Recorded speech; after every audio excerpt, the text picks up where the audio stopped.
Assalamu alaikum. So this is our second part for computer architecture for module 1, week number 1. So in the previous part we have discussed the computer architecture, 3 interrelated components, and we said that the ISA is a very important part. Then we have the organization, how everything is organized within the computer, and finally is the hardware system. So the instruction versus data. What's the difference between an instruction and what's the difference between data? Data is just giving the information, but the instruction is telling the CPU to do something. So over here, this is an example of data, which is integer A, B, C, and this is an example of an instruction where we ask the computer to add A plus B and store the result into the variable C. So instructions or machine instructions govern the transfer of information within the computer system. So like load and store. So this is the instructions. The instructions can do two things in a computer system. They can either transfer information or they can do arithmetic and logic operations. So remember the ALU, arithmetic and logic operation, transfer such as load and store, or what we knew in assembly, which was the move instruction. As when it comes to data, they are operands of the instruction. Operands بالعربي المعاملات. Okay, so data is the operands. So if I say move AX 0x315, so this is an operand, we call it operand 1, and this is operand 2. So all of this will be explained later on how it is presented in binary format. Now, how does information come? So first of all, we have our data coming from, let's say, a microphone, or it is coming from the keyboard. However, it will be changed to machine language and sent to the input device. Once it reaches the input device, it needs to be stored. It needs to be stored inside the memory. Now, from the memory, we will process this information and send it to the processor. The processor will then send it back to the memory, and from the memory, we will take it to the output device and send it out. This is how it's done. So we get the data as machine language, take it to the input, store it in the memory, from memory to the processor, and so on. So when it comes to memory, which is this memory over here, usually we discuss the primary storage, or what we call the RAM. So RAM is a fast memory that operates at electronic speed. Then we have programs must be stored in the RAM first. The memory contains large numbers of semiconductor, and one knows what is the size of RAM today. If I go and buy a laptop, I may get 16 gigabytes of RAM. So you may easily get a 16 gigabyte RAM these days.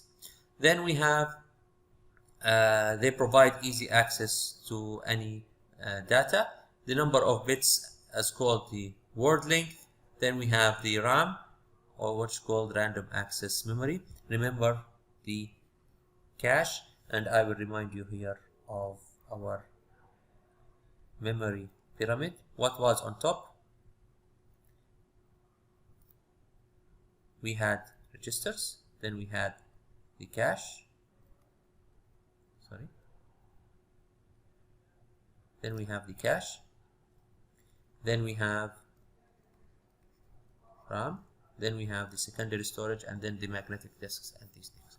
If you remember the memory pyramid, which we talked about in level 2 and level 3, so we have the L1, L2 cache and the main memory building the hierarchy of a computer.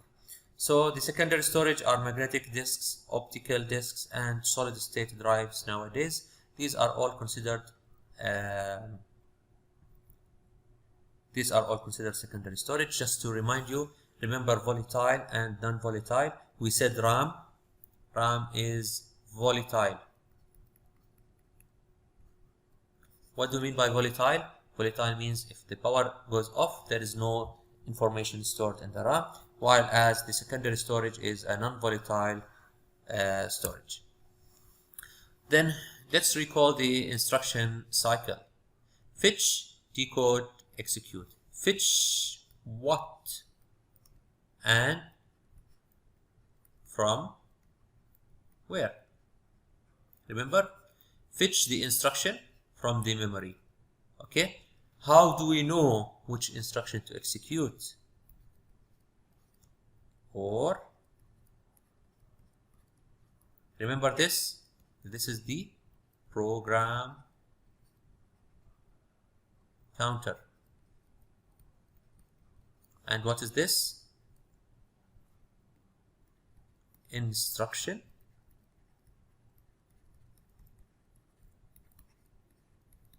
pointer. Remember? So these will help us to know which data we need to get. Okay, so the first step is to fetch the instruction. Then the control unit will decode the instruction. Then the data path will execute and store the result, and the cycle continues: fetch, decode, and execute the instruction. So all of this is done through the computer system. Now, after the instruction is fetched, we need to decode it. The control unit will decode, and then we need to execute the result. Then the control needs to have the ability to input instructions to memory, logic and means to control the instruction sequencing, which instruction to be done next, logic and means to control the signals, logic and means to what operations of the data paths functional unit perform. So all of these are part of the control unit. The data path, it will contain the components for function unit, the components interconnected, and the ability to load data and store in the memory. Now, if you recall my famous example, if we have a restaurant, then we need 3 people. We need the cook, we need the fridge, and we need a waiter. So the cook will execute all the information, which is our data path. We need a control unit or a waiter to tell the cook what to do. And finally, we need a fridge to store all the ingredients, which are our registers inside the computer system. So once you fetch the instruction, the program counter will be pointing to the next instruction to be executed. A program counter is a register inside the CPU. Now, the information is got from the memory, and we take it into the CPU over here. Next, we will execute the instruction based on decoding the whatever instruction we got. So where is the program counter stored? It's inside a register. How to update? We update its sequence. Remember, always PC is equal to PC plus 1 unless there is a jump instruction. If you remember this from assembly last semester. Now the control unit, it will decode this. It will change this into information and send this information into the data path. So after decoding this, the contents of register number 4 added to the contents of register number 2, and the result is stored into register number 2. This is what this instruction means. So we decode this instruction, and then finally we send the result into the output device to the out world. Now, this is our core, which is our actual hardware. Then above it, we have the application softwares, system softwares. Then we have our application software. So you have the hardware, you have your system software, which is usually our operating system. how they are connected. What is the connection between this? The connection between them is the instruction set architecture. The connection between them is the instruction set architecture. So the instruction set architecture includes the instructions and the design for the ALU, logic, and arithmetic and logic units and registers. So we have our hardware, we have our software, we have our instruction set architecture. The simple thing is, if you want to build a house, you will go to the builder and ask him to build a house. Is this the right way? No. You go for the engineer, civil engineer, ask them to do the design for the house. Once the design is done on paper, we will send it to the guy to build our house, right? Same applies for computer system. If I want to build a new computer, first I need the ISA, the instruction set. Which instructions do I need the computer to perform? Once the instruction set is done, I will send it to the engineers and ask them to build me my computer.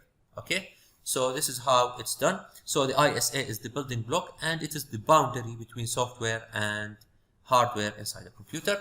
This is an example of the MIPS 3000 instruction set architecture.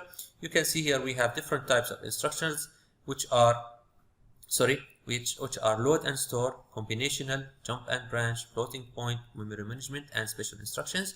We have 3 formats of instructions, and we have a set of register file of 32 registers and program counter, high and low registers. All of these will be included within our discussion about instruction set architectures, and mainly we will start talking about these things in week number 4. Okay, so again, this is the boundary which is put all together when it comes to the ISA. The ISA is between the software and the hardware. Now, where do we stand? So in this is the end of week number 1 lectures, which is an introduction. Starting week number 2, we are going to talk about VHDL, which is a programming language, even a higher programming language than C++. Once we are done with that, we will continue with this in the lab. Then we are going to talk about the data path of a computer system starting week number 4. So hopefully this gave you an introduction to what we are planning to do in this semester. Hope to see you all soon. Thank you for attending this short lecture.